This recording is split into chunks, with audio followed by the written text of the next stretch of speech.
This is the fence at the rear of my property, and that's my shed. And if you look beyond the fence, you can see there's some trees back there. Those are California live oaks. They go up about 50 or 60 feet.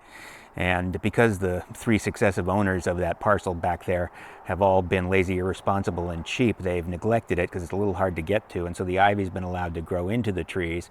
And now, of course, it's way up in the canopy and it's choking them, and they're starting to drop dead branches onto the roof of my shed and causing some damage there. So I spent some time trying to get a hold of them, which was difficult, of course, but finally got permission to go on their property and address the situation because they certainly weren't going to. So this is my entry into the thousands of videos on removing English ivy from oak trees. But here I've got really big trees and really big English ivy. I'm not going to spend much time on the stuff other people have already covered in the hundreds of YouTube videos on this topic. I just made this to share some tips and show you how bad it can be. Welcome to the jungle. I'm sitting here at the base of one of the big oak trees that I was working on yesterday, and I'm an idiot because I was doing it in short sleeves like I am today, and I'm going to go get a long shirt. I read that only 10% of the people get contact dermatitis from English ivy. Well, I'm one of them, and I bet the number is bigger than 10. Although it took like a full day for this to get itchy. It doesn't look too bad. I can feel it on my eye and on my arm, so I'm going to wear long sleeves today. It's not as bad as poison oak by far, but it's still, you know, annoying, and I shouldn't have been such an idiot.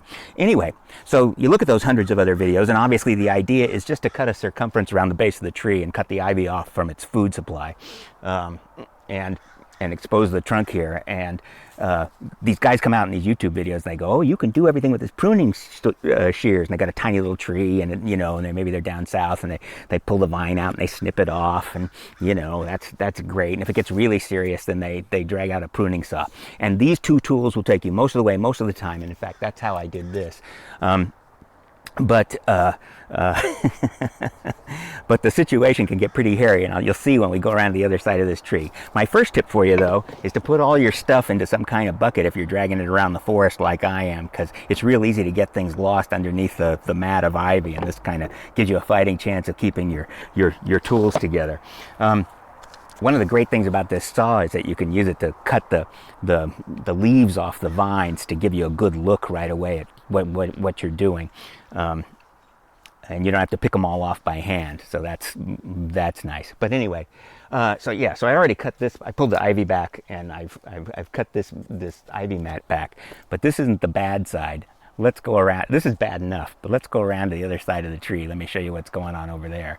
So check this out. This is madness. This is like 6 inches deep of ivy roots that have all grown together into a solid hunk of wood. And look at these stems down here. It took me like 2 hours to cut this little section out because I kept upping my game. I did try my electric chainsaw on this.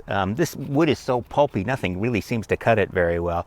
There was another fellow on YouTube who was close to where I am with this thing, and he came up with using Sawzall, which I like a little better because I have more control than the chainsaw. He had a little like torch blade on it, but you can get these long pruning blades, which are much nicer and let you make, you know, a nice long cut all the way around at the top and bottom, and then in the middle, all, you know, all the way along to try to get in there. So that's my tip: buy a long blade. And he was using a pry bar and a hammer. I'm using a pry bar and a heavy hammer to really get in there because this stuff is on here so much. And of course the other videos are like, oh, don't damage the bark, but the bark's been so damaged already by being covered by a mat of wood for, you know, years and years and years. There's not much you can say about that. So how do I get the straight edge over here? Here's my original contribution to the art. I decided to drag out the vibrating multi-tool, and this is turning out to be incredibly handy. I think it's going to be more so. I have some plunge blades coming that are, you know, twice as long as this for doing plunge cuts, and this thing is really great for making a nice clean edge when you want to like end the work and go home at the end of the day. And so I suggest this. We'll see how it goes with the plunge bits, but I think it's going to go pretty well. I'm treating the cut stems with herbicide. This is, what is it, tricloper. Hope I pronounced that right. I wanted to get glyphosate, but they didn't have it, so I'm using this, and I'm not using a natural method because, you know, I'm a monster, but I want these things dead. So there you go. This blade on the multi-cutter worked pretty well too, but really you want as much depth as you can get. But yeah, this is as bad as it can get, and you are going to be chipping and banging and killing yourself. The other tool I found useful is a big screwdriver, because sometimes the pry bar won't go in, and so this adds a little bit of help. But this is just nuts. Another good thing to have for this and a lot of other projects is a can of compressed air. I get mine at Office Depot. They sell them cheap as an office duster. All right, let's continue along the way here with our cut into some virgin mat. And a tool I don't want to forget to mention are the lopping cutters, which when you have these thick vines on top like that and that, these are great for getting rid of those. And these are not clippers. These have a flat guillotine blade for cutting branches, and they work really well. All right, so now I'll make some clever montage of me sweating and grunting and cutting and stuff. And you can sit at home in comfort with a beverage of your choice and watch.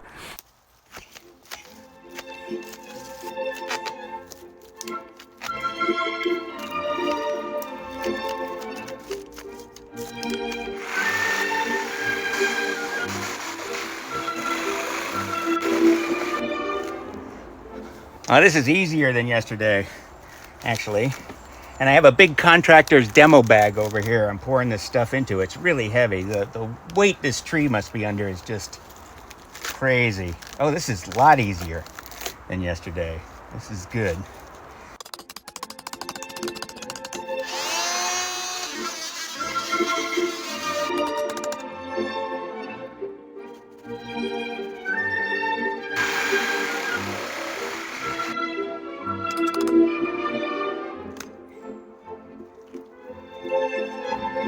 And that's just for one little guy.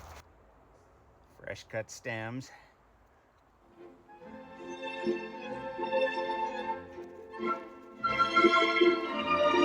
I'm also using a chisel sometimes. So, you know.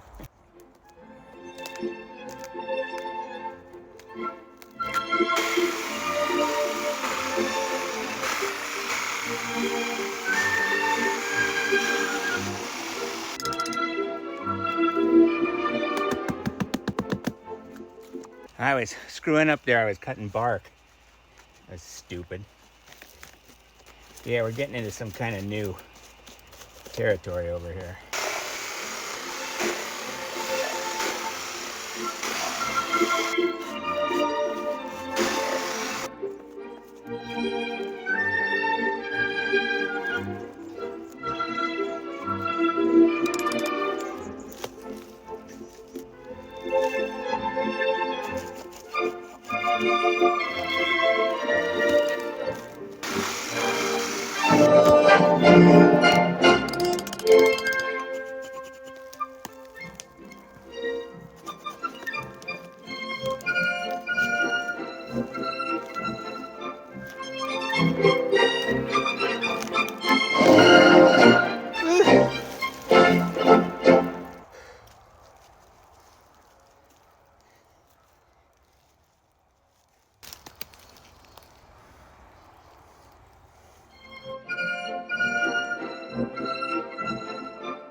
Yeah, so in the end I did wind up getting out my 35-year-old electric chainsaw again, because this was just too crazy, but mission accomplished for this tree. I mean, look at this. This is the thickness of my hand.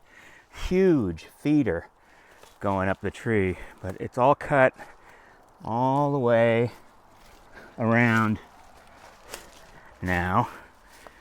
So now all we have to do is wait for it to die.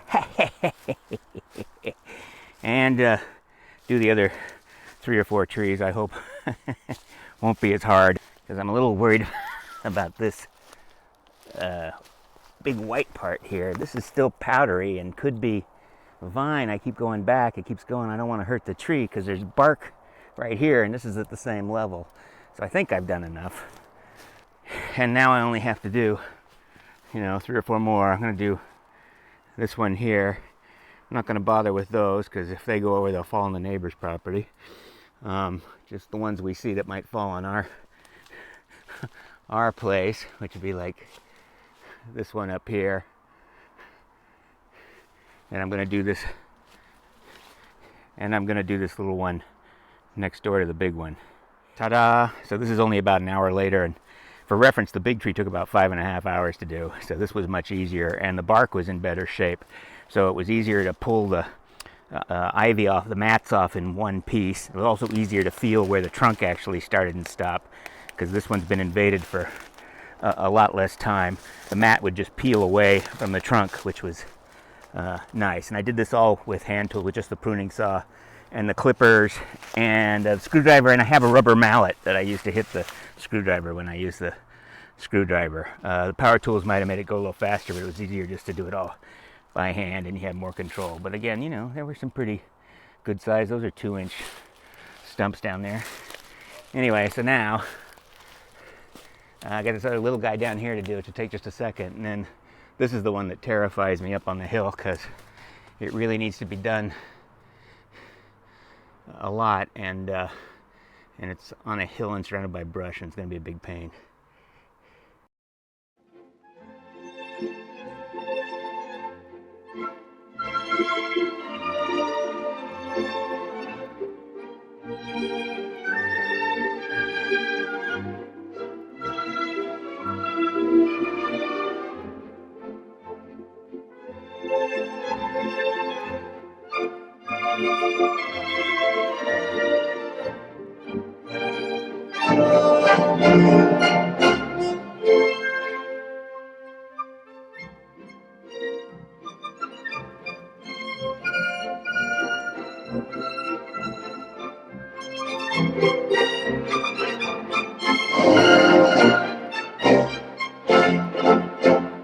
Okay, I think that's all I have to do. This only took about a little under 2 hours, hour 45, so it wasn't bad. And again, the ivy came off in big mats. Check out this branch that goes all the way down and becomes a new trunk. This is like the circus trees we used to have close to here.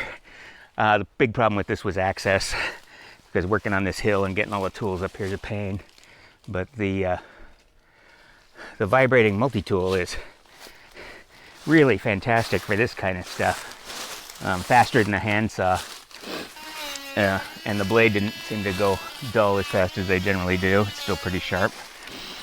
And you can get behind the ivy and pry it away from the trunk with that tool too. It cuts all the little hairs. Anyway, so there we go.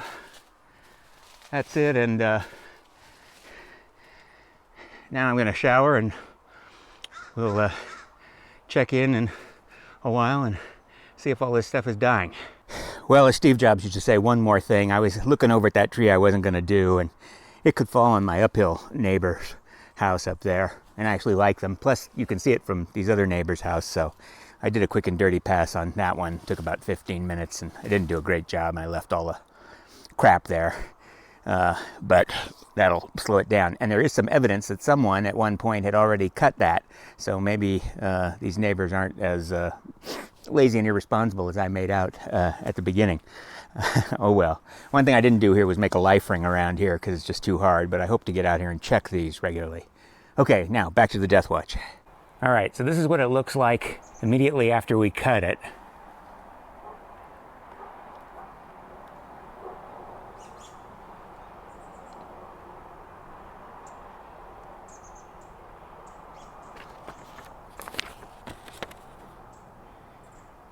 And now here we are 7 weeks later, and things are starting to get a little droopy, looking a little peaked. And you know, I'd like to wait another 6 weeks before releasing this video, and hopefully they're all dead on the vine there, but the content monster won't wait. So we'll call that the end of this video. Thanks for watching. Like, subscribe, and we'll see you on the next one.